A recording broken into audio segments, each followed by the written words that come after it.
Hello everyone, আসসালামু আলাইকুম। কি অবস্থা সবার? আশা করি সবাই সুস্থ এবং ভালো আছো। দেখতে পাচ্ছ জুবাইর ভাইয়ের ক্লাসে একটু চলে আসছে এবং আজকের ক্লাসটা হচ্ছে second time optimistic batch free class. Okay, so আজকে এটা নিয়ে আমার হচ্ছে তৃতীয় ক্লাস, তোমাদের জন্য ফ্রি ক্লাস। আজকে আমরা হচ্ছে একটা ইউনিভার্সিটি কোশ্চেন সলভ করব এবং তোমাদের পছন্দের এবং হচ্ছে টপ টায়ার একটা ইউনিভার্সিটি। বিথি, ওয়ালাইকুম আসসালাম ভাইয়া। ওকে, বাকিদেরও একটু মেনশন করে দাও যে জুবাইর ভাইয়া চলে আসছে।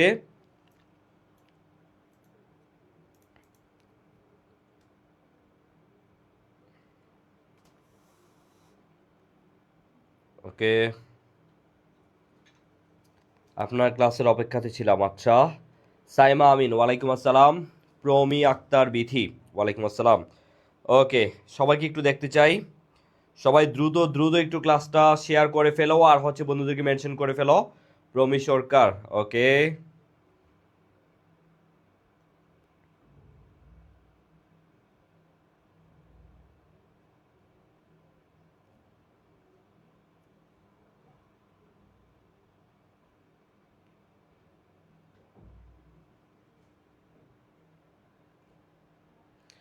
আচ্ছা, চলো তাহলে হচ্ছে আমরা আজকে ক্লাসটা শুরু করি।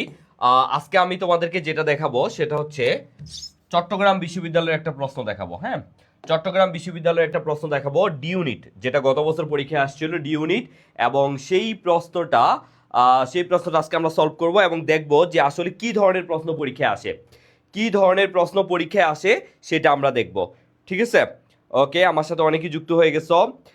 আফরিন জান্নাত, নীলা, মুমতাহিনা, ওকে, আব্দুল্লাহ বিন ওমর, আফিয়া চৌধুরী। আচ্ছা ঠিক আছে, অনেকে আমার সাথে যুক্ত হয়ে গেছো। চলো সবাই একটু ক্লাসটা শেয়ার করে দাও, সবাই সবাই দ্রুত করে ক্লাসটা শেয়ার করে দাও। যারা সেকেন্ড টাইম দিবে এবং যারা ঢাকা সেন্ট্রাল ইউনিভার্সিটির জন্য প্রিপারেশন নিবে, সবার জন্যই কিন্তু আজকের এই ক্লাসটা, সবার জন্যই কিন্তু আজকের এই ক্লাসটা। সো সবাই সবাই একটু দ্রুত করে ক্লাসটা শেয়ার করে দাও। ওকে, দেখো এবার হচ্ছে কোশ্চেনটা সলভ করো। দেখো কি বলছে, বাংলাদেশের, আমি যদি একটু দেখাই, এই যে দেখো, বাংলাদেশের বর্তমান প্রধান নির্বাচন কমিশনার কে? সরি, এখানে উত্তর কেমনে চলে আসলো? আচ্ছা, এখানে যেহেতু উত্তর চলে আসছে, তাহলে মেবি খুব সম্ভবত একটু সমস্যা হয়েছে। আচ্ছা হ্যাঁ, উত্তর চলে আসছে, উত্তর হয়তো চলে আসবে। আচ্ছা সমস্যা নাই, তারপর আমি তোমাদের অ্যান্সারটা আমি হচ্ছে তোমাদেরকে একটু দেখাই দিই। দেখো, বাংলাদেশের বর্তমান প্রধান নির্বাচন কমিশনার হচ্ছে প্রথম কে? প্রথম আমাদের জানতে হবে, একদম প্রথম কে। তোমরা প্রথমেরটা বলো, এটা আমি আনসার দিয়ে দিলাম, A N M Nasir Uddin, তিনি বর্তমান। হ্যাঁ, এবার তোমরা বলো যে প্রথম প্রধান নির্বাচন কমিশনার কে। ঠিক আছে, তোমরা বলো একদম, এইটাই কিন্তু বারবার পরীক্ষায় আসে, প্রথম প্রধান নির্বাচন কমিশনার কে। ঠিক আছে, তারপরে আমি তোমাদেরকে কিন্তু হচ্ছে বিভিন্ন জিনিস শিখাই, যেমন হচ্ছে কোনগুলা বেশি গুরুত্বপূর্ণ। আবার যদি বলি তোমাদেরকে, এখনই এখনই তোমরা এগুলা পড়বা না, সাম্প্রতিকগুলা এখনই তোমরা পড়বা না। কেন পড়বা না? কারণ ভাই সাম্প্রতিক কিন্তু হচ্ছে প্রতিনিয়ত চেঞ্জ হবে। এই যে বর্তমান নির্বাচন কমিশনার আছে, সে মনে করো আর কয়েকদিন পরে নাই থাকতে পারে। বর্তমান বিচারপতি, সে কয়েকদিন পরে নাই থাকতে পারে। বর্তমান স্পিকার, বর্তমান রাষ্ট্রপতি, তারপর আরো যে পদগুলো আছে, এগুলো এখনই পড়ার দরকার নাই। এগুলা কখন পড়বা? এগুলা পড়বা একদম পরীক্ষার আগে আগে। লাইক, তুমি যদি ঢাকা সেন্ট্রাল ইউনিভার্সিটি পরীক্ষা দাও, তাহলে তুমি এখন থেকে জেনে রাখতে পারো। বাট তুমি যদি মনে করো না ভাইয়া আমি একদম সেকেন্ড টাইমে পরীক্ষা দিব, আমি একদম আরো 5-6 মাস পরে গিয়ে সেকেন্ড টাইমে পরীক্ষা দিব, তাহলে আমি অবশ্যই বলবো এখন থেকে সাম্প্রতিক কোনো কিছু পড়ার দরকার নেই, কারণ এগুলা প্রতিনিয়ত আপডেট হবে। সো আপডেটগুলো পরীক্ষার আগের রাতে পড়ে যাবে, এখন আর পড়ার দরকার নাই। ঠিক আছে? আচ্ছা, কারিমা ইসলাম বলছে A N M Hamidullah, Mohammad Rishad বলছে নুরুল হুদা। আচ্ছা, আমরা কিন্তু হচ্ছে, আমি বলছি তোমাদেরকে যে বাংলাদেশের প্রথম, এখানে তো বর্তমানটা আছে, বাংলাদেশের প্রথম প্রধান নির্বাচন কমিশনার কে ছিল? প্রথম প্রথম প্রধান নির্বাচন কমিশনার কে ছিল, তোমরা সেটা বলো। ঠিক আছে, এখানে যেটা আছে সেটা বলার দরকার নাই।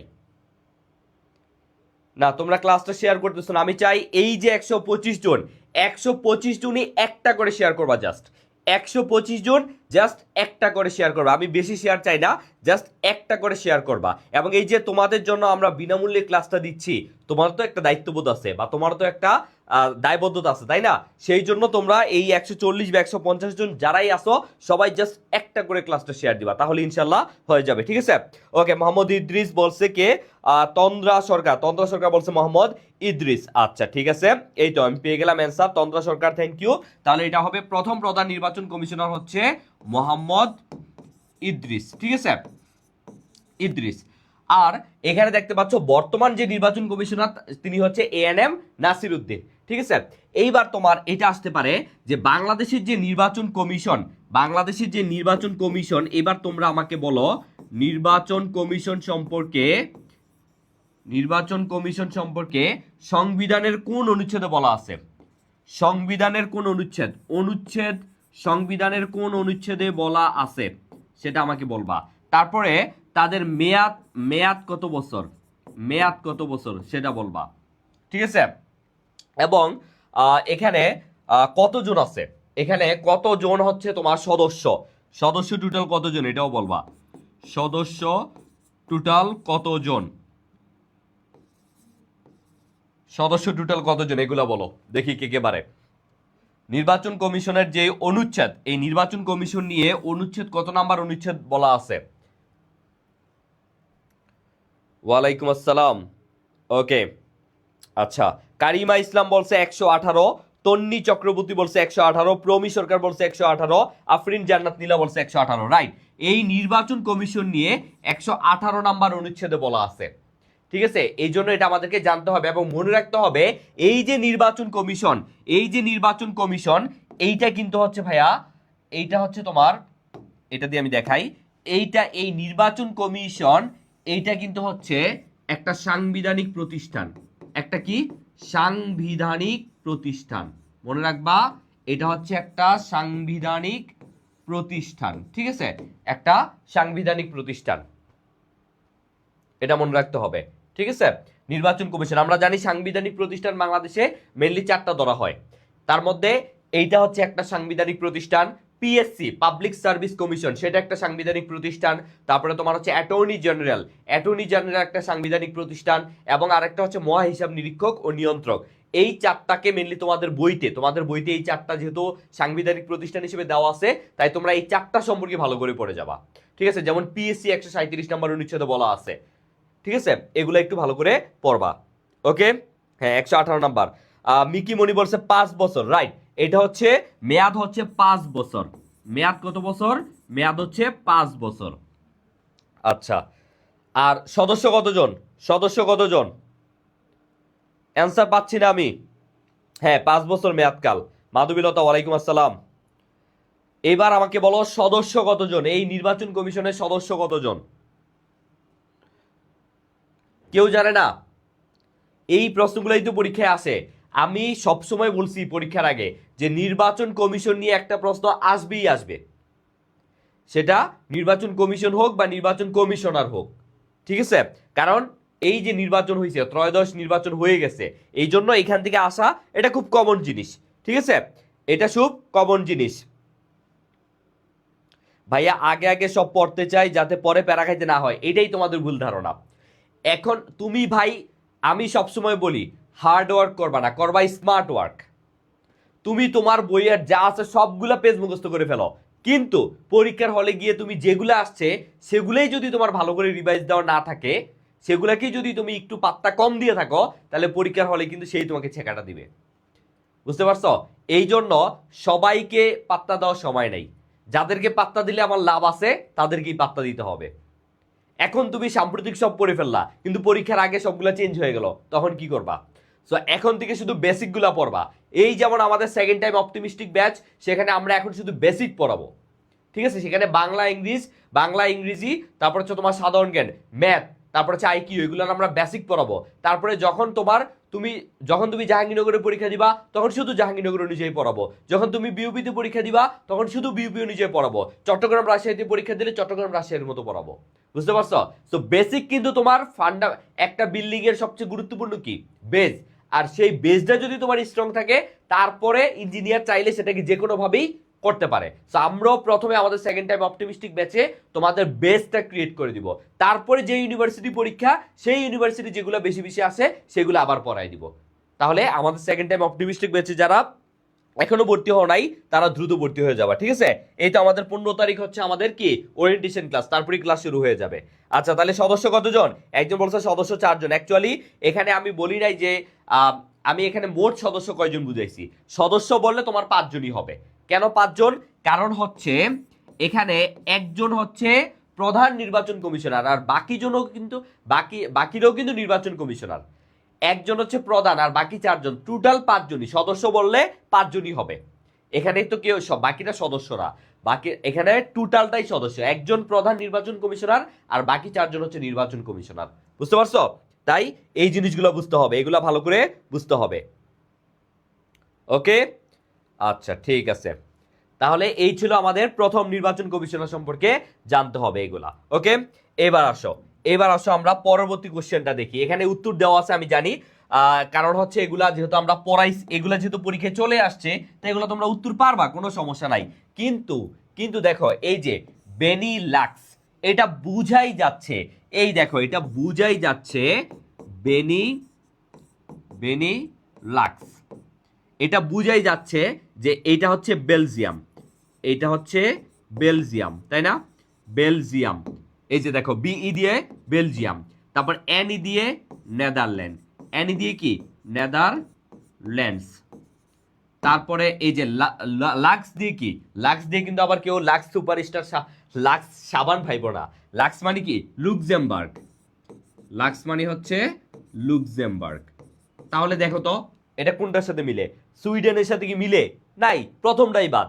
চেক প্রজাতন্ত্র সি বাদ, Belgium, Netherland, Luxembourg, England, Irish, এগুলো তো এখানে নাই, আই তো নাই। তাহলে এত ইজি কোশ্চেন তোমাকে আর কেউ দিবে বলো আমাকে? এত ইজি কোশ্চেন আর কেউ তোমাকে দিবে? বলছে বেনেলক্স বলতে কোন দেশগুলোকে বুঝায়? এটা তো বুঝাই যাচ্ছে, বি দিয়ে বেলজিয়াম, এনই দিয়ে নেদারল্যান্ড, এলইউএক্স দিয়ে হচ্ছে লুক্সেমবার্গ। এখানে তো তোমরা ডিউনিটি তো আইকিউ আছে, এটা তো আইকিউ লাগে না, এটা তো মানে একটা বাচ্চাও পারবে। তো এই ধরনের প্রশ্ন কিন্তু পরীক্ষায় আসছে, ঠিক আছে? এই ধরনের প্রশ্ন পরীক্ষায় আসছে।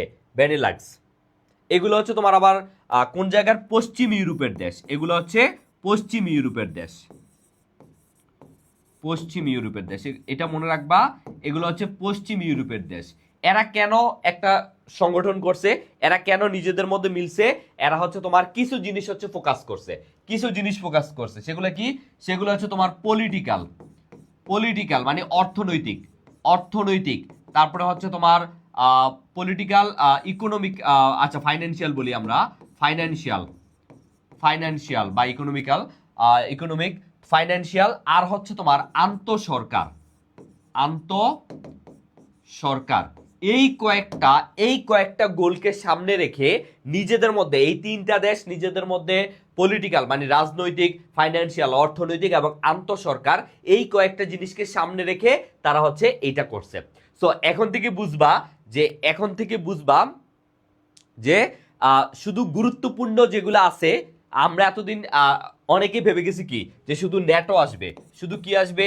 ন্যাটো আসবে, ওয়ার্ল্ড ব্যাংক আসবে, তারপর হচ্ছে তোমার কি বলে ন্যাটো, ওয়ার্ল্ড ব্যাংক সহ আরো যেগুলো গুরুত্বপূর্ণ আছে যেমন ওআইসি, তারপর হচ্ছে এফএও, তারপর ইউনাইটেড নেশন, এগুলো তো গুরুত্বপূর্ণই, কিন্তু এইটাও কিন্তু হচ্ছে তৎকালীন সময় সাম্প্রতিকের জন্য গুরুত্বপূর্ণ ছিল, ঠিক আছে? তো এগুলো সমস্যা না, এগুলা কিছু প্রশ্ন আমার আসবেই, তবে এটার মতো ইজি কোশ্চেন আর ছিল না, এটার থেকে ইজি কোশ্চেন কিন্তু আর ছিল না পরীক্ষার হলে।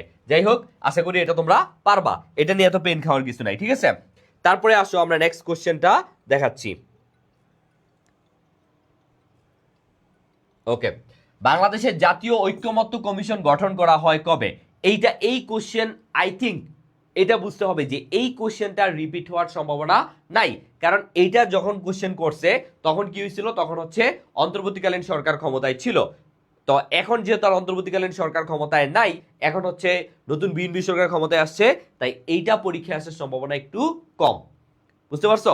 এটা পরীক্ষায় আসার সম্ভাবনা কম। তারপরে তোমরা এটা যেহেতু দেখতে পাচ্ছ, এটা 21 ফেব্রুয়ারি 2025। ঐক্যমত্য কমিশন হচ্ছে যেই তোমার হচ্ছে জাতীয় তখনকার সময়ে যে জিনিসগুলোতে ঐক্যমত্য আনা দরকার ছিল সবগুলা দলের মধ্যে, সেটা ছিল ঐক্যমত্য কমিশন। সো এইটার পরীক্ষায় আসার সম্ভাবনা নাই। এবার দেখো, বাংলাদেশের অন্তর্বর্তীকালীন সরকার কয়টি সংস্কার কমিশন গঠন করেছিল? এইটা তোমার হায়েস্ট আর 1 বছর পরীক্ষা আসতে পারে, এটা হায়েস্ট আর 1 বছর পরীক্ষা আসতে পারে, তারপর আর আসার সম্ভাবনা তেমন নাই। এখানে হচ্ছে 11টা, এটা জাইনে রাখো যে 11টা, বাট এইটা আসার সম্ভাবনা এখন বর্তমানে আর আসবে কিনা এটা সম্ভাবনা একদম খুবই কম। বুঝতে পারছো? ওকে, তারপর আসো বেলফোর ঘোষণা জারি করেছিল। আচ্ছা, বেলফোর ঘোষণা, হ্যাঁ, এইটা আমাদের একটু জানতে হবে, কারণ এইটা পরীক্ষায় আসে। আমাকে তোমরা এটার কনটেক্সটটা বলো তো।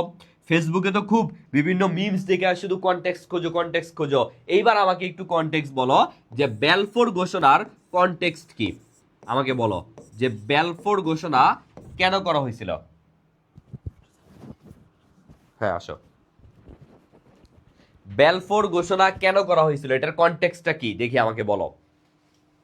কয়জন পারো দেখি।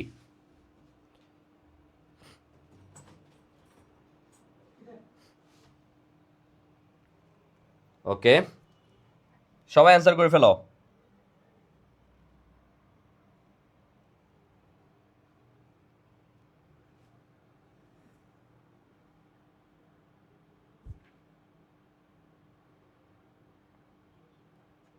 ওকে, বেলফোর ঘোষণা।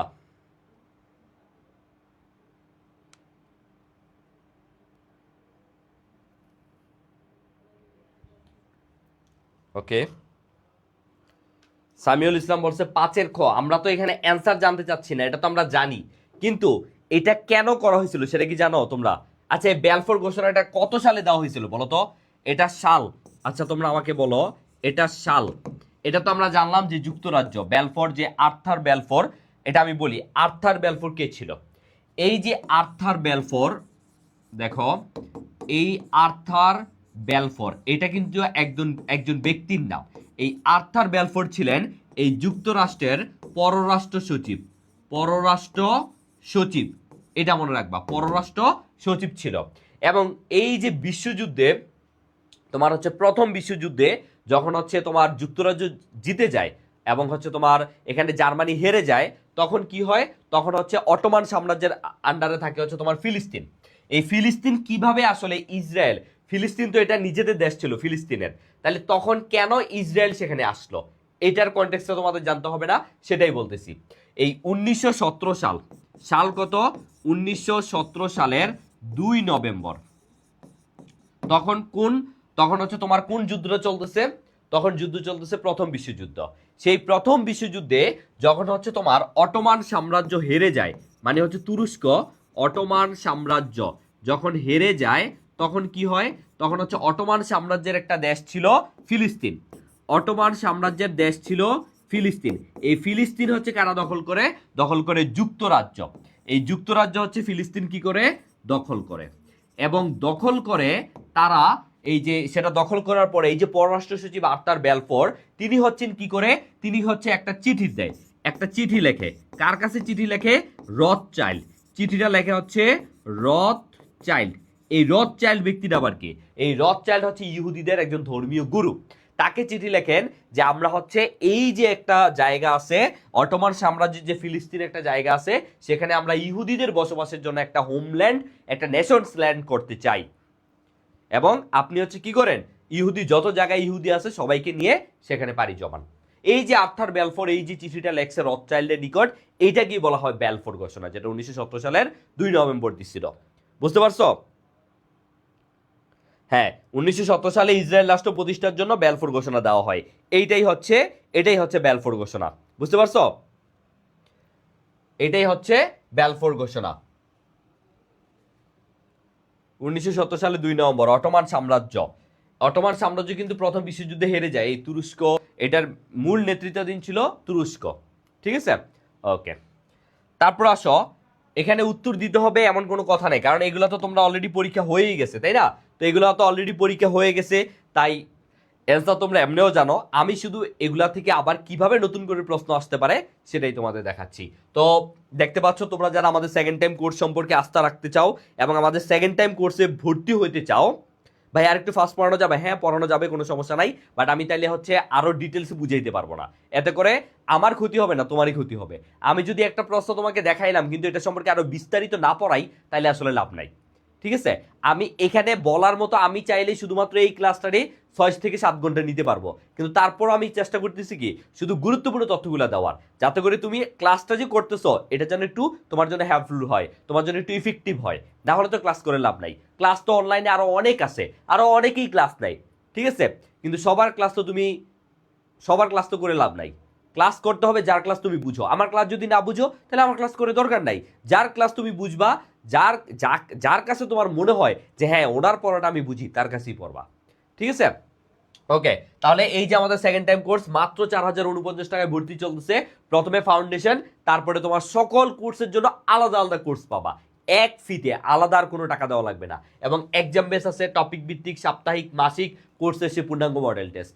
মানে আর কি চাও ভাই, মানে যেখানে এটার দাম পুরোটার দাম চলে আসে 20,000, সেখানে আমরা মাত্র 4,000 টাকায় দিচ্ছি, 4049 টাকায়। সো যারা এখনো ভর্তি হও নাই তোমরা খুব দ্রুত ভর্তি হয়ে যাও, কারণ পরবর্তীতে কিন্তু এটার আর হচ্ছে কি থাকবে না, এটার আর হচ্ছে তোমার বেশি দিন হচ্ছে ইয়ে থাকবে না, শেষ হয়ে যাবে, ডিসকাউন্ট শেষ হয়ে যাবে। সো দ্রুত ভর্তি হয়ে যাও। আচ্ছা এবার আসো, বিশ্বের দ্বিতীয় জনবহুল শহর হচ্ছে ঢাকা, এটা আমরা জানি।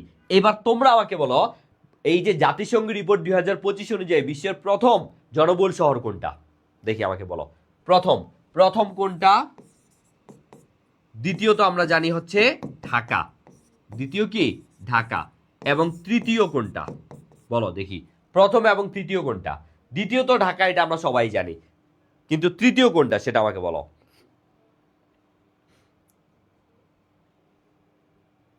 থার্ড টাইম থাকলে বললেন ভাই। আচ্ছা তনিমা আমাদের আগের স্টুডেন্ট। ওকে ওকে, না ভাইয়া এইভাবে ঠিক আছে, আপনি আপনার মতো পড়ান। ওকে ঠিক আছে, সমস্যা নাই। ওকে, তন্নি চক্রবর্তী বলছে টোকিও। আচ্ছা, আর কে আছে? জাবেদ ইসলাম বলছে জাকার্তা, ঢাকা, টোকিও। বিথি বলছে ঢাকা। আচ্ছা, ফাতেমাতুজ জোহরা বলছে টোকিও, রিমি বলছে টোকিও, প্রমি সরকার বলছে বি, মোহাম্মদ হামিম গাজী বলছে জাকার্তা, ফারিয়া সুলতানা বলছে টোকিও, মিকি মনি বলছে টোকিও। আচ্ছা দেখো, বিশ্বের এই ইউনাইটেড নেশনের যে রিপোর্ট, সেই রিপোর্ট অনুযায়ী প্রথম হচ্ছে জাকার্তা, ইন্দোনেশিয়া। জাকার্তা, ইন্দোনেশিয়া, ঠিক আছে। আর দ্বিতীয় হচ্ছে ঢাকা, তৃতীয় হচ্ছে টোকিও, জাপান। তৃতীয় হচ্ছে টোকিও, জাপান। এখানে প্রায় তোমার 4 কোটি প্লাস মানুষ বসবাস করে। কয় কোটি? 4 কোটি প্লাস মানুষ বসবাস করে। আর ঢাকায় হচ্ছে তোমার 3 কোটি প্লাস। টোকিওতে এমনই 3 কোটি, 2 কোটি প্লাস, 3 কোটির মতোই, ঠিক আছে, এরকম মানুষ বসবাস করে। তাইলে সবচেয়ে জনবহুল শহর হচ্ছে জাকার্তা, ইন্দোনেশিয়া, দ্বিতীয় হচ্ছে ঢাকা, তৃতীয় হচ্ছে টোকিও, জাপান। এটা যদিও মানে বাংলাদেশের কোশ্চেন, খুব ইজি, এটাও তো বুঝাই যায় যে কোশ্চেনটা করা হবে অবশ্যই ঢাকাকে নিয়েই। প্রশ্নটা যদি প্রথম হইতো তাইলে বুঝতাম, কিন্তু কোশ্চেনটা করা হয়েছে দ্বিতীয় কোনটা, তার মানে অবশ্যই এখানে ঢাকা থাকবে। এটা আমাদের দেখেই তো, এটা আমাদেরকে জানানোর জন্যই করছে, তাই না? সো বুঝাই যাচ্ছে যে এটা ঢাকাই হবে। হামিম কাজী বলছে উগান্ডা। আচ্ছা, উগান্ডা যেহেতু অপশনে নাই, মনে হয় ও নিজে মনে মনে ধরে নিছে। যাই হোক, ভালো, পরীক্ষার খাতায় এভাবে একটু অ্যান্সার করে আইসো, আশা করি ভালো লাগবে তোমার। ওকে, এবার আসো, ISESECR এর পূর্ণরূপ কি? এখানে উত্তর যেহেতু দেওয়া আছে, আমি তোমাদেরকে জাস্ট একটু বলি। দেখো, international covenant on economics, social and cultural right. এইটা হচ্ছে তোমার জাতিসংঘের একটা হচ্ছে একটা মানবাধিকার আইন, একটা আইন, ঠিক আছে, একটা আইন। দেখো, ইন্টারন্যাশনাল কনভিনেন্ট অন ইকোনমিক কি? অর্থনৈতিক, সোশ্যাল সামাজিক, কালচারাল সাংস্কৃতিক রাইট, অধিকার। এটা জাতিসংঘেরই একটা রাইটের মধ্যে পড়ে, বুঝতে পারছো? এটা হচ্ছে একটা মানবাধিকার রাইটের মধ্যে পড়ে, এটা আশা করি সবাই বুঝতে পারতেছ। এবং মজার বিষয় হচ্ছে এটার 50 বছর হয়েছে। এটা কত সালে হয়েছে জানো? 1976 সালে হয়েছে। আর বর্তমানে কত? 2026 সাল। তাহলে দেখো তো কয় বছর হয়েছে, দেখো, 50 বছর হয়েছে। এই জন্যই কিন্তু এটা পরীক্ষায় আসছে। তো এই জন্য আমি সবসময় বলি যে যেই জিনিসগুলো তোমার 10 বছর, 25 বছর, 50 বছর, 100 বছর এরকম পূর্তি হবে, সেগুলোই কিন্তু পরীক্ষায় আসবে বারবার। বুঝতে পারছো? তো এটার 50 বছর হয়েছে, এই জন্য কিন্তু এটা পরীক্ষায় আসছে। বুঝতে পারছো? ওকে, আচ্ছা, এটা সম্পর্কে এতটুকু জানলেই হবে। তারপরের প্রশ্নটা দেখো, কত শতাব্দীতে ভারতীয় উপমহাদেশে ইসলামের আবির্ভাব হয়? আচ্ছা, এখানে তো আমরা জানলাম এটা হচ্ছে 8ম শতাব্দীতে, কিন্তু তোমরা আমাকে এক্সাক্ট সালটা বলো এবং কে করছে সেটা আমাকে বলো। প্রথমে বলবা যে সাল, এই সালটা আসলে কত সাল এবং নেতৃত্ব দেয় কে, নেতৃত্ব দেয় কে, কে নেতৃত্ব দিছিল, এবং স্থান, স্থান কোথায়, দেখি বলো।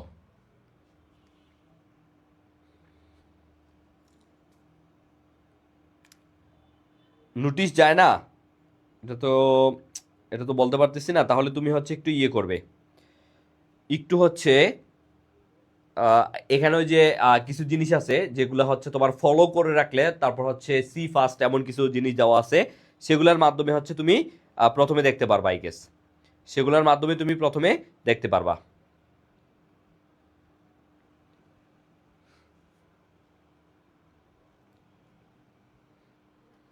দেখি অ্যান্সার করো।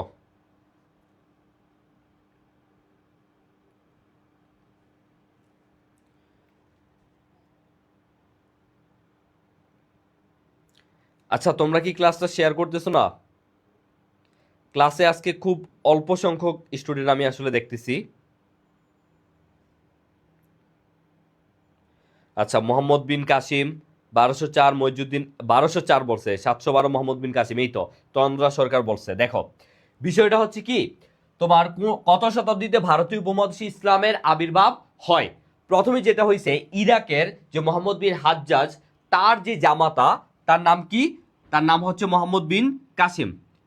মোহাম্মদ বিন কাসেম, এই মোহাম্মদ বিন কাসেমকে পাঠায় কত সালে? 712 সালে। 712 সালে কোথায়? সিন্দুর দেবল শহরে। সিন্দুর দেবল শহরে, দেবল শহরে। এবং এইখানে আইসা তিনি রাজা দাহিরকে পরাজিত করেন। কাকে পরাজিত করেন? এই রাজা পরাজিত করেন কে? রাজা দাহিরকে। রাজা দাহির, এই রাজা দাহিরকে পরাজিত কইরা তিনি সিন্ধুর দেবল শহরকে কি করেন? তিনি হচ্ছে এইটার হচ্ছে তোমার নতুন শাসক হিসেবে বনে যান। এবং এই প্রথম এখানে ইসলামের উপমহাদেশে প্রথম ইসলামের আবির্ভাব হয় 8ম শতাব্দীতে। কেন 8ম? কারণ 701 থেকে, 8ম আসলে কোনটা বুঝায়? 701 থেকে, 701 থেকে তোমার হচ্ছে এটা খুব সম্ভবত 800 হবে, ঠিক আছে? 701 থেকে 800, এই পুরো সময়টা কি তোমার 8ম শতক ধরা হয়। বুঝতে পারছো? এই পুরো সময়টাকেই 8ম শতক ধরা হয়, 701 থেকে 800। আবার 801 থেকে যখন সেটা বা এখানে যদি 601 থেকে 700, 799 বা 700 ধরতো, তাহলে সেটা 7ম শতক হয়ে যেত। বুঝতে পারছো?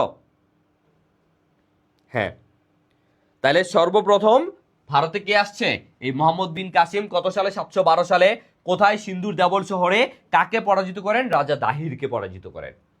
বুঝতে পারছো? ওকে, আচ্ছা, তারপরে আসো, তারপরের প্রশ্নটা, কোন মুসলিম নারী সর্বপ্রথম নোবেল পুরস্কার পান? এই প্রশ্নটা কিন্তু অনেকবার পরীক্ষায় আসছে।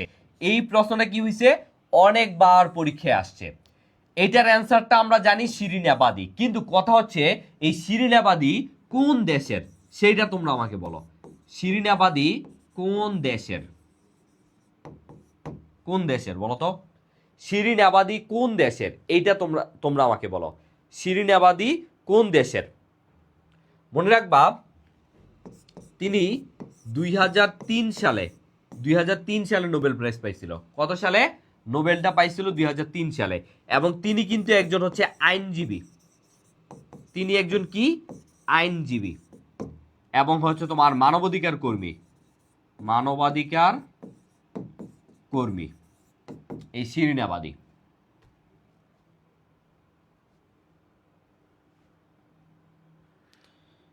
ইরানের জাভেদ ইসলাম বলছে ইরান, তারপরে হচ্ছে সুনেহরা শাম্মী বলছে ইরান, রাইট। এটা কি হবে?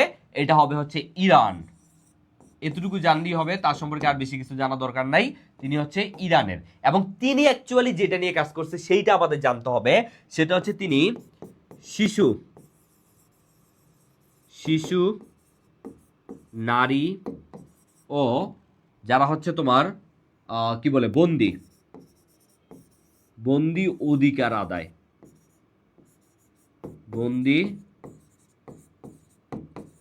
অধিকার আদায়ে কাজ করেন।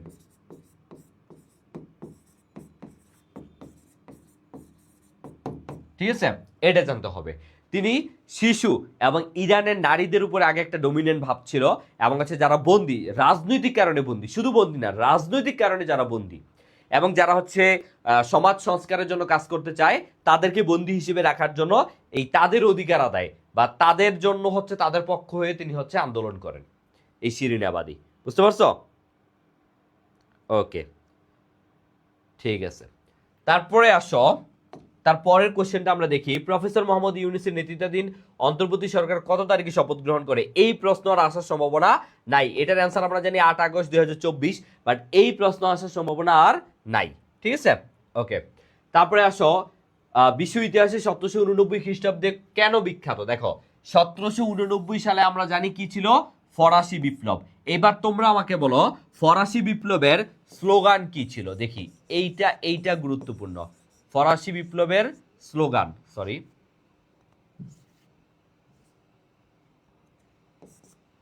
ফরাসি বিপ্লবের স্লোগান কি ছিল? স্লোগান, ফরাসি বিপ্লবের শিশু বলা হইতো কাকে? ফরাসি বিপ্লবের শিশু বলা হইতো কাকে? এছাড়া মানব জাতির বিবেক বলা হয় কাকে? মানব জাতির বিবেক। আর এখানে রাজার নাম কি ছিল? রাজার নাম কি ছিল বলো দেখি, এগুলার অ্যান্সার দাও তোমরা। আমি দেখি 11 নাম্বার ফরাসি বিপ্লবের স্লোগান, তারপর হচ্ছে আরো কিছু জিনিস আছে, দেখি এগুলার উত্তর তোমরা আমাকে দাও। ফরাসি বিপ্লব কোন দেশে হয়েছে এটা তো জানো, তাই না? এটা তো জানার কথা।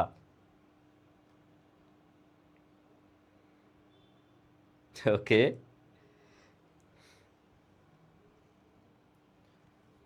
ওকে, এটার আনসার দাও। তবে এখানে একটা জিনিস আমি তোমাদের বলতে পারি, সেটা হচ্ছে এখানে তোমার সামাজিক, অর্থনৈতিক, তারপর হচ্ছে অনেক সমস্যা ছিল। তাদের যে রাজা ছিল সেই রাজার অনেক ঘাটতি ছিল, এবং সবচেয়ে এই যে তখনকার সময় ফ্রান্স, এটা তো ফ্রান্সে হয় তাই না? ফ্রান্সে যে এস্টেট প্রথা, এই এস্টেট প্রথা হচ্ছে কয়েকটা মানুষকে কয়েকটা ভাগে ভাগ করা হয়েছিল। যেমন প্রথম শ্রেণী কারা বলতে পারো? প্রথম শ্রেণী হচ্ছে যাজক শ্রেণী, যাজক। দ্বিতীয় কারা? দ্বিতীয় হচ্ছে তোমার যারা হচ্ছে তোমার অভিজাত শ্রেণী, অভিজাত শ্রেণী।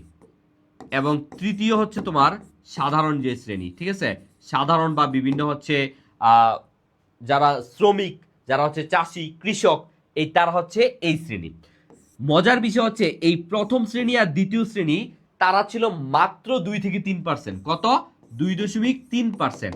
কিন্তু এই 2.3% মানুষই বাকি এই তোমার হচ্ছে 97% মানুষকে বা 97% মানুষকে কি করতো?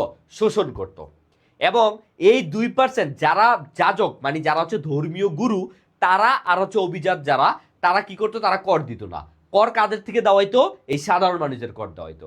আবার কর এত বেশি নিত যাতে করে হচ্ছে তারা প্রচুর ঋণের বোঝার উপর চাপায় পড়ে তাদের উপর। এত করে তারা এক সময় সামাজিক, রাজনৈতিক, অর্থনৈতিক সবভাবে যখন শোষিত, নিষ্পেষিত, একদম মর্মাহত সব হয়ে তারপর তারা এই রাজার বিরুদ্ধে যুদ্ধ করে। রাজা ষোড়শ লুই, কোন লুই? রাজা ষোড়শ লুই, এটা মনে রাখবা। রাজা হচ্ছে ষোড়শ। আচ্ছা, আমি এখানে লিখে দিচ্ছি ষোড়শ লুই। ঠিক আছে, ষোড়শ বানানটা আমি জানি না কেমন, অ্যাকচুয়ালি ভুলে গেছি। ষোড়শ লুই। স্লোগান কি ছিল? আচ্ছা, তোমরা কি অ্যান্সার দিছো দেখি তো, কোথায় গেল? সাম্য, মৈত্রী ও স্বাধীনতা। হ্যাঁ, এই যে জাবেদ ইসলাম যেটা দিছে এটা না, অ্যাকচুয়ালি স্বাধীনতা, সাম্য, ভ্রাতৃত্ব। এ ড্রিম স্যাক্রিফাইস ঠিক বলছে, স্বাধীনতা, সাম্য, ভ্রাতৃত্ব। স্বাধীনতা, প্রথমে হচ্ছে স্বাধীনতা, সাম্য ও ভ্রাতৃত্ব, বানানটা অ্যাকচুয়ালি এইভাবে, ভ্রাতৃত্ব। ঠিক আছে, স্বাধীনতা, সাম্য, ভ্রাতৃত্ব। শিশু ছিল এই তোমার হচ্ছে ফরাসি বিপ্লবী শিশু কাকে বলা হইতো বলো তো? ফরাসি বিপ্লবী শিশু কেউ বলছে নাকি আমি অ্যান্সার পাচ্ছি না?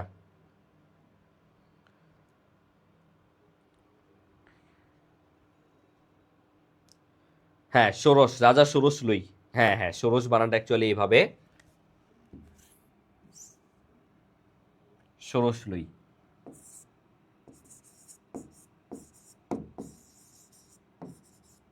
ষোড়শ লুই। ওকে, শিশু, হ্যাঁ, ফরাসি বিপ্লবের শিশু বলা হয়তো নেপোলিয়ান বোনাপার্টকে। নেপোলিয়ান, নেপোলিয়ান সম্পর্কে একটু ভালো করে পড়বা, নেপোলিয়ান বোনাপার্টকে। আর মানব জাতির বিবেক কাকে বলা হয়? ভলতেয়ার। মানব জাতির বিবেক হচ্ছে ভলতেয়ার। আর এখানেই কিন্তু একজন ব্যক্তি বলছিল মানুষ স্বাধীনভাবে জন্মগ্রহণ করে কিন্তু সর্বত্র সে শৃঙ্খলিত। এটা কার উক্তি বলতো? মানুষ স্বাধীনভাবে জন্মগ্রহণ করে কিন্তু সর্বত্র সে শৃঙ্খলিত। Man is born freely but everywhere he is in chain. ঠিক আছে, এটা হচ্ছে একজন ব্যক্তি, রুশু। তার নাম কি? রুশু। আচ্ছা, এখানে না লিখলাম, বাট এটা মনে রাখবা, এটা রুশুর উক্তি। ঠিক আছে, রুশু কিন্তু এই ফরাসি বিপ্লবে খুব গুরুত্বপূর্ণ ভূমিকা রাখছিল। আচ্ছা, ঠিক আছে। তারপর আসো পরের কোশ্চেনটা যদি দেখি, বিশ্বের বৃহত্তম বই মেলা কোথায় অনুষ্ঠিত হয়? এটা শুধু এতটুকু জানলেই হবে, ফ্রাঙ্কফুর্ট, জার্মানি। কোথায়? Frankfurt, Germany. এটা শুধু মনে রাখবা। বিশ্বের সবচেয়ে বৃহত্তম বই মেলা, এটা অনেক পরীক্ষায় আসছে, এটা প্রচুর পরীক্ষায় আসছে। শুধু মনে রাখবা, বিশ্বের সবচেয়ে বৃহত্তম বই মেলা হয় ফ্রাঙ্কফুর্ট, জার্মানি। ঠিক আছে, ওকে। তারপরে আসো হনুজ দিল্লি দূরস্থ, যেটাতে অ্যাকচুয়ালি বুঝায় যে দিল্লি এখনো অনেক দূর। এই উক্তিটা করছে হচ্ছে হজরত নিজামুদ্দিন আউলিয়া। একটা গান আছে না, দিল্লিতে নিজামুদ্দিন আউলিয়া, এরকম একটা গান আছে। ঠিক আছে, তো এই দিল্লিতে নিজামুদ্দিন আউলিয়া ছিল। ওকে, তো এইটা এটা এই কোশ্চেনটা আসলে সবার পারার কথা না, যাদের হচ্ছে তোমার ইয়ে ছিল, যাদের হচ্ছে ইসলামের ইতিহাস ছিল, যাদের হচ্ছে ইসলামের ইতিহাস ছিল, তাদের এই প্রশ্নটা পারার কথা। ঠিক আছে, তাদের এই প্রশ্নটা পারার কথা, ইসলামের ইতিহাস যাদের ছিল। বাকিদের এটা পারার কথা না। এই একটা প্রশ্ন না পারলে কিছু হবে না, কোনো সমস্যা নাই। ঠিক আছে, ওকে। এবার দেখো, সুন্দরবনের কত শতাংশ বাংলাদেশে পড়েছে? এটা আমরা সবাই জানি 62%। আর বাকি যে 38%, সেই 38% কোথায়? 38% হচ্ছে ইন্ডিয়াতে পড়ছে। কোথায়? ইন্ডিয়াতে পড়ছে। এইবার আমাদেরকে যেটা জানতে হবে সেটা হচ্ছে এই যে সুন্দরবন, সুন্দরবন কয়টা জেলায় পড়ছে বলতো?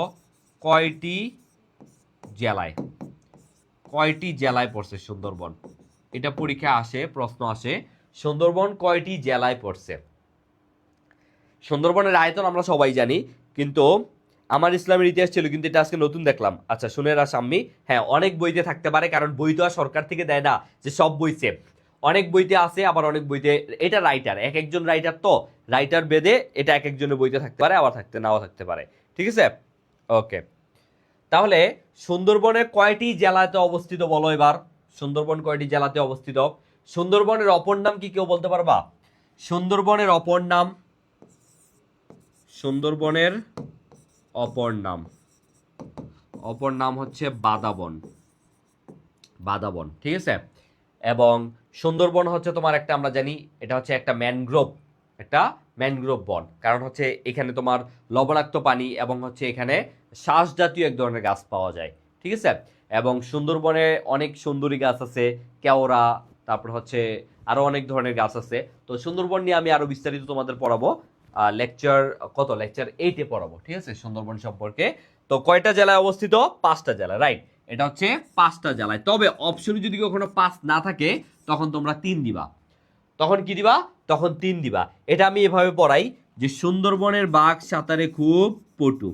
এই যে সুন্দরবনের বাঘ, সুন্দরবনের বাঘ সাঁতারে খুব পটু। তার মানে কি বোঝাচ্ছে? সুন্দরবনের বাঘ। বাঘ মানে কি? বাঘ মানে হচ্ছে তোমার, এই যে দেখো, বাগেরহাট। বাঘ মানে হচ্ছে বাগেরহাট। তারপরে সাতারে মানে কি? সাতক্ষীরা। সাতক্ষীরা। খুতে মানে কি? খুতে মানে হচ্ছে খুলনা। আর বতে হচ্ছে বরগুনা। বতে মানে হচ্ছে বরগুনা। আর পটুতে মানে কি? পটুয়াখালী। শেষ। এই পাঁচটা, এই পাঁচটা জেলায় হচ্ছে এই সুন্দরবন অবস্থিত। এই পাঁচটা জেলায় সুন্দরবন অবস্থিত। বুঝতে পারছো? এবং হচ্ছে এই সুন্দরবন, এই সুন্দরবন নিয়ে আরো অনেক কিছু আছে এখানে। কোন নদী, যেমন অন্নদামঙ্গল, রায়মঙ্গল, তারপর হচ্ছে তোমার আরো আরো কিছু নদী আছে এটার মধ্যে দিয়ে অবস্থিত। শিবসা নদী আছে, ঠিক আছে? এগুলো আমাদেরকে জানতে হবে। তারপর সুন্দরবন সম্পর্কে তোমার হচ্ছে এটা যেমন একটা আহ, ইয়ের মধ্যে আছে তোমার, এটা এটা হচ্ছে তোমার রামসার সাইট হিসেবে ব্যবহৃত। এটা কিন্তু একটা রামসার সাইট, এটা মনে রাখবা। এটা কি? এটা হচ্ছে একটা রামসার সাইট। রামসার সাইট, এটা মনে রাখবা। সুন্দরবন হচ্ছে একটা রামসার সাইট। যেগুলো হচ্ছে রামসার সাইট কোনগুলো? রামসার সাইটও কিন্তু 1971 সালে ইরানে একটা চুক্তি হয়। কেন? যেগুলো হচ্ছে তোমার বিপন্ন, যেগুলো হচ্ছে বিপন্ন আহ, জলাঞ্চল, যেগুলো হচ্ছে বিপন্ন জলাঞ্চল, মানে যেগুলো হচ্ছে খুব দ্রুত বিপন্ন হয়ে যেতে পারে, সেগুলো হচ্ছে বিপন্ন জলাঞ্চল, সেগুলো হচ্ছে রামসার সাইট। বাংলাদেশে দুইটা আছে, একটা হচ্ছে টাঙ্গুয়ার হাওর আর একটা হচ্ছে সুন্দরবন। বুঝতে পারছো? একটা হচ্ছে টাঙ্গুয়ার হাওর আর একটা হচ্ছে সুন্দরবন। ওকে, আচ্ছা, ঠিক আছে। তারপরে আসো, তারপরের কোশ্চেনটা যদি আমরা দেখি, পরিসংখ্যান ব্যুরো তথ্য অনুযায়ী 2024-25 অর্থ বছরে বাংলাদেশের মাথা পিছু, এইটা এখন আর পড়ার দরকার নাই। কেন পড়ার দরকার নাই? কারণ ভাই সামনে আরো চেঞ্জ হবে, সামনে এটা আরো বাড়বে। এই যে তোমার মাথা পিছু আয়, গড় আয়ু, শিক্ষার হার, বাজেট, তারপরে আরো যেগুলো আছে, কোন দেশের কি এখন তোমার হচ্ছে স্ট্যাটিস্টিক্স, এগুলো এখন পড়ার দরকার নাই। এগুলা পড়বা পরীক্ষার আগের 2 দিন আগে, কারণ এগুলো প্রতিনিয়ত চেঞ্জ হচ্ছে। এগুলো শুধু পরীক্ষার 2 দিন আগে পড়ে যাবা। পরীক্ষার সামনে যে পরীক্ষা আছে, পরীক্ষার আগে আমি পড়াই দিব। কোনো টেনশন নিবা না। টেনশন লেনে কা নেহি, জুবাইর ভাইয়া হে, ইধার হে। সো টেনশন লেনে কা নেহি। ওকে, তারপর আসো, দ্য 100 বইটি কার লেখা? এটা আমি জানি, এটা অনেকে পারবা না, এটা না পারারই কথা, কারণ এই ধরনের বই তোমাদের পড়ারও কথা না, বা তোমরা কখনো নামও শোনো নাই। সো এটা হচ্ছে মাইকেল এইচ হার্ট। শুধু এতটুকু জানো, এটা আগে একবার একটা পরীক্ষায় আসছিল, চাকরি পরীক্ষায়, সেখান থেকে এটা উঠে দিছে। দ্য 100 বইটি লেখা হচ্ছে মাইকেল এইচ হার্ট। সো এটা সবার না পারারই সম্ভাবনা আছে, তবে অনেক বইতে দেওয়া আছে, সেই জায়গা থেকে পারলে পারতেও পারো, বা অনেকের হচ্ছে 10, 20, 30, 40 করে হচ্ছে দাগায়া হয়ে গেছে। যাই হোক, কৃত্রিম বুদ্ধিমত্তা কোম্পানি ডিপসিকের প্রতিষ্ঠাতা কে? এটা হচ্ছে, এখানে উত্তরটা ভুল দেওয়া আছে, এটা হবে লিয়াং ওয়ানফেং। এটা মনে রাখবা, এটার উত্তরটা হবে লিয়ান ওয়ানফেং। সঠিক উত্তর, সঠিক, আমি একটু লিখে দেই, সঠিক উত্তর হচ্ছে এইটা, এটা একটু মনে রাখবা। লিয়াং ওয়ানফেং, কৃত্রিম বুদ্ধিমত্তা কোম্পানি ডিপসিক। আমাকে বলো, ডিপসিক কোন দেশের? ডিপসিক কৃত্রিম বুদ্ধিমত্তা কোন দেশের বলো?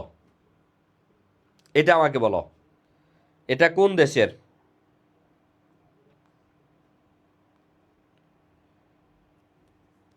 আমি তোমাদের এনাফ ইয়ে পাচ্ছি না আজকে। আজকে তোমাদের হচ্ছে কি বলে, রেসপন্স খুবই খুবই কম, খুবই দুর্বল আজকে তোমাদের রেসপন্স।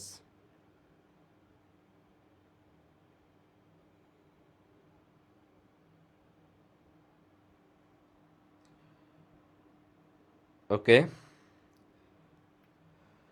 আমি জানি, আমি বলতে পড়ছি, মিথিলা জানি, আমি বইতে পড়ছি। কি পড়ছো? ওকে, আচ্ছা, ঠিক আছে। তারপরে কোশ্চেনটা আসো, জুলাই গণঅভ্যুত্থান অধিদপ্তরের কার্যক্রম পরিচালিত হবে কোন মন্ত্রণালয়ের অধীন? এইটা একটু জানা দরকার আছে। এটা বর্তমানে হচ্ছে তোমার মুক্তিযুদ্ধ, এই যে জুলাই, বর্তমান যে জুলাই গণঅভ্যুত্থান অধিদপ্তর, এটা এখন থেকে মুক্তিযুদ্ধ বিষয়ক মন্ত্রণালয়ের আন্ডারে পরিচালিত হবে। এটা মনে রাখবা, ঠিক আছে? এই জুলাই গণঅভ্যুত্থান অধিদপ্তর, এটা এখন থেকে মুক্তিযুদ্ধ বিষয়ক মন্ত্রণালয়ের যে মন্ত্রণালয়, সেখানেই হচ্ছে এটা অধিদপ্তর হিসেবে কাজ করবে, ঠিক আছে? এটা এটা একটু ভালো করে পড়বা, জুলাই গণঅভ্যুত্থান অধিদপ্তর। ওকে, তারপর আসো, বাংলাদেশের প্রথম সরাসরি নির্বাচিত রাষ্ট্রপতি, এটা আমরা সবাই জানি। যদি বলা হয় বাংলাদেশের প্রথম রাষ্ট্রপতিকে, তাইলে কি অ্যান্সার করবো আগে বলো? বাংলাদেশের প্রথম রাষ্ট্রপতিকে, বাংলাদেশের প্রথম রাষ্ট্রপতি, এটার অ্যান্সার কি হবে বলো? বাংলাদেশের প্রথম রাষ্ট্রপতি। তারপরে বাংলাদেশের প্রথম প্রধানমন্ত্রী, বাংলাদেশের প্রথম প্রধানমন্ত্রী। তারপরে বাংলাদেশের প্রথম নির্বাচিত প্রধানমন্ত্রী।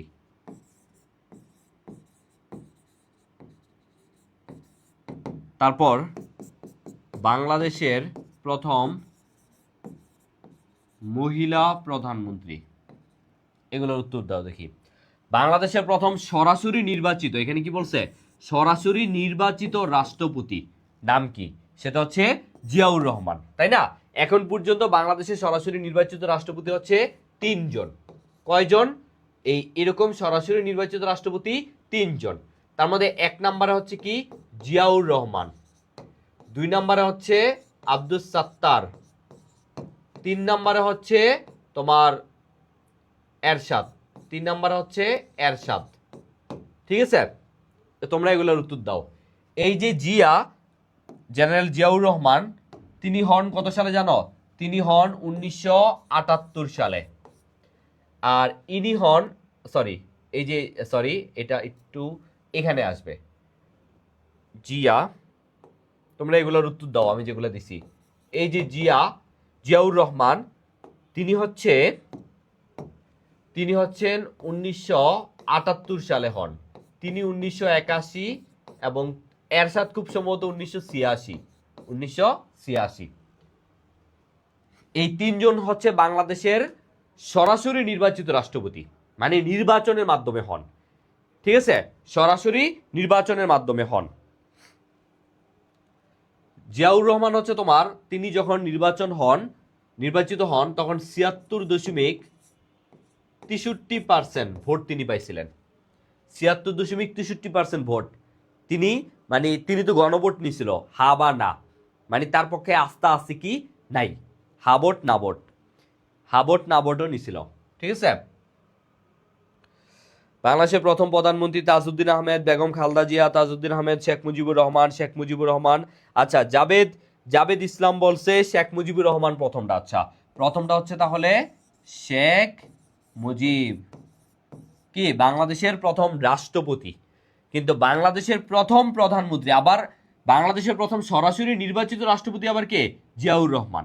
প্রথম রাষ্ট্রপতি, নির্বাচিত রাষ্ট্রপতি, মানে উনি কোনো ভোটের মাধ্যমে হন নাই, বাট উনি ভোটের মাধ্যমে হয়েছেন। বাংলাদেশের প্রথম প্রধানমন্ত্রীকে তাজউদ্দিন আহমেদ। কিন্তু বাংলাদেশের প্রথম আবার নির্বাচিত প্রধানমন্ত্রী আবার শেখ মুজিবুর রহমান, 1973 সালের 7 মার্চ। ঠিক আছে। তারপরে হচ্ছে মার্চ বা জুন, হ্যাঁ মার্চ এপ্রিল, 7 মার্চ হবে খুব সম্ভবত। আচ্ছা, বাংলাদেশের প্রথম মহিলা প্রধানমন্ত্রী হচ্ছে আবার কে? খালেদা জিয়া। ঠিক আছে, কতগুলো তথ্য আমরা জেনে ফেললাম। সরাসরি নির্বাচিত আর প্রথম, দুইটা কিন্তু আলাদা জিনিস, এটা বুঝতে হবে। ঠিক আছে। হ্যাঁ, 1978 সালে শহীদ জিয়া। এখন শেখ মুজিবুর রহমান সম্পর্কে একটু তথ্য কম আসবে, না আসার সম্ভাবনাই বেশি। এখন জিয়াউর রহমান আর খালেদা জিয়া সম্পর্কে তথ্য আসবে। ঠিক আছে, দেখো এখানে একটা মজার জিনিস দেখাই। 1975 সালে শেখ মুজিবকে হত্যা করা হয়। তিনি বাকশাল করেন বাংলাদেশ কৃষক শ্রমিক লীগ, এবং তিনি অন্যান্য যেই রাজনৈতিক দলগুলো ছিলেন সেগুলোকে নিষিদ্ধ করে এক দল এবং এক নেতা এমন একটা জিনিস হতে সামনে নিয়ে আসেন। ঠিক আছে, এবং তোমার হচ্ছে কি বলে, নিউজপেপার, 4টা নিউজপেপার রেখে বাকিগুলো বন্ধ করে দেন। তো 1975 সালে শেখ মুজিবুর রহমানকে যখন হত্যা করা হয়, তখন 1976, 77 আইসা জিয়াউর রহমান গণভোট করেন, তারপরে 78 আইসা নির্বাচন, হ্যাঁ, তারপরে হচ্ছে কি হয়, তিনি তো 77 আসেন।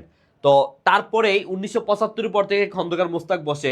এই 1975 থেকে 1991 এই সময় পুরোটাই কি সামরিক শাসন চলছিল। কোন শাসন? সামরিক শাসন চলছিল। তার মানে এইটা কিন্তু অগণতান্ত্রিক সামরিক শাসন। তারপরে 1991 সালে আইসা 1991 সালে আরেকটা গণভোট হয়। কত সালে? 1991 সালে এসে একটা গণভোট হয় এবং ওই গণভোটের মাধ্যমে পরবর্তীতে তত্ত্বাবধায়ক সরকার ক্ষমতায় আসে। তত্ত্বাবধায়ক সরকার ক্ষমতায় আইসা তারপর হচ্ছে তোমার নির্বাচন দেয় এবং সেই নির্বাচনের মাধ্যমে যেটা দ্বাদশ সংশোধনী, সেই সংশোধনীর মাধ্যমে খালেদা জিয়া হচ্ছে কি হয়, এই 12তম সংশোধনী, যেটাতে বলা হয় যে গণতন্ত্রের পুনঃপ্রবর্তন। মানে ওই যে 1975 সালে গণতন্ত্র শেষ হয়েছে, তারপরে 1991 সালে এসে আবার গণতন্ত্রের পুনঃপ্রবর্তন হয়। এই জন্য এই 12তম যে সংশোধনী, এটা খুবই গুরুত্বপূর্ণ। বুঝতে পারছো? এটা খুবই গুরুত্বপূর্ণ। ওকে, আশা করি সবাই বুঝতে পারছো। তারপরে আসো আজকে আমাদের লাস্ট কোশ্চেন, দুর্নীতি দমন কমিশনের পূর্ব নাম কি? এই যে এগুলা কিন্তু পরীক্ষায় আসে। যেমন হচ্ছে তোমার সড়ক ও সেতু মন্ত্রণালয়, এটার আগের নাম কি ছিল? তারপর তোমার পরিবেশ বন মন্ত্রণালয়, তারপর মহিলা ও শিশু মন্ত্রণালয়, এগুলার আগের নাম কি ছিল? এমন কয়েকটা মন্ত্রণালয়ের নাম কিন্তু চেঞ্জ হয়েছে, সেগুলো আমাদেরকে জানতে হবে। সেগুলো আমি তোমাদের পড়াই দিব। আমাদের যে সেকেন্ড টাইম অপটিমিস্টিক ব্যাচ শুরু হবে, সেখানে আমি তোমাদের পড়াই দিব, কোনো সমস্যা নাই। ঠিক আছে? তাহলে দুর্নীতি দমন কমিশনের পূর্ব নাম, এটা হবে পূর্ব নাম। তাহলে পূর্ব নাম কি দেখো তো? পূর্ব নাম হচ্ছে দুর্নীতি দমন ব্যুরো, দুর্নীতি দমন ব্যুরো। তাহলে তোমরা আমাকে বলো, এই যে দুর্নীতি দমন কমিশন, এটার ফুল শর্ট ফর্ম কি? দুদক। এটা কত সালে প্রতিষ্ঠিত হয়? দুদক প্রতিষ্ঠিত হয় কত সালে? প্রতিষ্ঠিত হয় কত সালে? আর হচ্ছে আইন পাস হয় কত সালে? আইন পাস হয় কত সালে? মনে রাখবা, এই দুদক কিন্তু সাংবিধানিক প্রতিষ্ঠান নয়। দুদক একটা স্বাধীন প্রতিষ্ঠান, ঠিক আছে? এটা কিন্তু সাংবিধানিক প্রতিষ্ঠান নয়। এটা পরীক্ষায় আসে। নিচের কোনটি সাংবিধানিক প্রতিষ্ঠান নয়? সাংবিধানিক প্রতিষ্ঠান নয়, কিন্তু এই দুদক কিন্তু একটা স্বাধীন প্রতিষ্ঠান, এটা মনে রাখতে হবে। দুদক হচ্ছে একটা স্বাধীন প্রতিষ্ঠান, এটা আমি পাশে লিখে দিচ্ছি। স্বাধীন প্রতিষ্ঠান, স্বাধীন প্রতিষ্ঠান দুদক, কিন্তু সাংবিধানিক প্রতিষ্ঠান নয়। তাহলে দুদক কবে প্রতিষ্ঠিত হয়? দুদক আইন পাস হয় কবে? এগুলো দেখি, তোমরা বলো। 2004 সালে গঠন করা হয় দুর্নীতি দমন কমিশন। সামিউল ইসলাম, বাহ খুব সুন্দর। প্রমি 2004, প্রতিষ্ঠাতা 2004। সাকিব আল হাসান বলছে 2009। সাকিব আল হাসান 2009 হচ্ছে তথ্য অধিকার। 2009 কোনটা?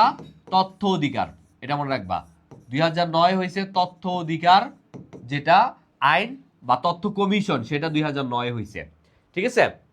আর 2012 হয় BFIU, Bangladesh financial intelligence unit. মানে হচ্ছে বাংলাদেশে যেই কালো টাকা পাচার রোধের যেই আর্থিক গোয়েন্দা ইউনিট, সেটা হচ্ছে 2012-তে। আর 2013-তে হয় ই3। 2013-তে হয় ই3, মানে হচ্ছে ট্যাক্স পেয়ার্স আইডেন্টিফিকেশন নাম্বার। যারা ট্যাক্স দেয় তাদেরকে একটা স্বতন্ত্র নাম্বার দেওয়া হয় আইডেন্টিফাই করার জন্য, আর সেটা 2013 সালে হয়। এগুলো মনে রাখবা। 2009 তথ্য অধিকার, 2012 বিএফআইইউ, ই3 2013-তে। আর মানবাধিকার হচ্ছে 2010 সালের 10 ডিসেম্বর মানবাধিকার। এগুলো একটু মনে রাখবা। মানবাধিকার দিবস কিন্তু 10 ডিসেম্বর। ঠিক আছে? 2010 না 2009? হ্যাঁ 2010, হ্যাঁ। ওকে, হ্যাঁ। তাহলে এই দুদক প্রতিষ্ঠিত হয় 2004 সালে, এবং আইন পাসও কিন্তু 2004 সালেই হয়েছে। আইন পাসও কিন্তু 2004 সালেই হয়েছে। বুঝতে পারছো? ওকে, ঠিক আছে। তাহলে আজকের মতো আমরা ক্লাসটা এখানেই শেষ করতেছি। আর তোমরা অবশ্যই হচ্ছে একটা কাজ করবে, সেটা হচ্ছে তোমরা যারা আমাদের সেকেন্ড টাইম অপটিমিস্টিক ব্যাচে ভর্তি হতে চাচ্ছ, খুব দ্রুত ভর্তি হয়ে যাও। কারণ হচ্ছে আমরা খুব শীঘ্রই কি করব, আমাদের হচ্ছে ডিসকাউন্টটা কিন্তু কমে যাবে। আর এই 15 তারিখ কিন্তু হচ্ছে আমাদের ওরিয়েন্টেশন ক্লাসের আগে ভর্তি হলে কিন্তু ডিসকাউন্ট একটু বেশি পাবা। এখন 4049 টাকায় ভর্তি চলতেছে।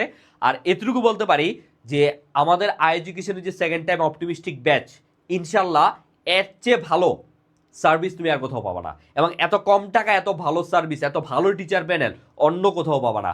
সবচেয়ে কথা হচ্ছে ডেডিকেটেড টিচার প্যানেল। এখানে আমাদের একটা সাবজেক্টে শুধু একজন টিচার না, আমাদের এক একটা সাবজেক্টে 3জন করে টিচার। আমাদের বাংলায় 3জন টিচার, ইংলিশে 3জন টিচার, জিকেতেও কিন্তু 3জন টিচার। বুঝতে পারছো?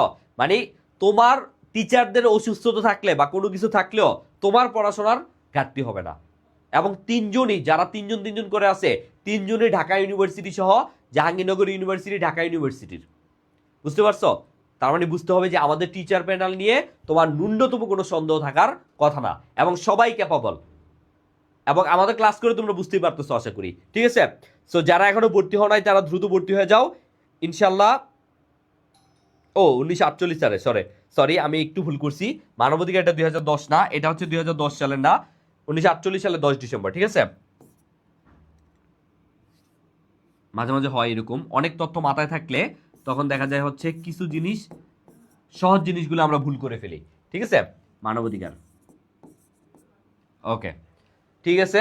তাহলে ইনশাল্লাহ আশা করি হচ্ছে ইনশাল্লাহ নেক্সট ক্লাস, সমস্যা নাই, এটার পিডিএফ দেওয়া হবে, ভাই আমি মাত্র আসছি। আচ্ছা, কোনো সমস্যা নাই, এটা আমরা পরবর্তীতে, তোমরা এখন যে ক্লাসগুলো এগুলো জাস্ট আমরা তোমাদেরকে বোঝানোর জন্য যে আসলে কেমন প্রশ্ন হয় সেটা বোঝানোর জন্য তোমাদেরকে গাইড করতেছি, কোনো প্যারা নাই। এই জিনিসগুলোই আমরা আরো বিস্তারিত আমাদের ক্লাসে পড়াবো, এবং আরো মজা করে, আরো ইলাবোরেট করে পড়াবো, এবং যেগুলো গুরুত্বপূর্ণ সেগুলো ছবির মাধ্যমে আমরা পড়াবো।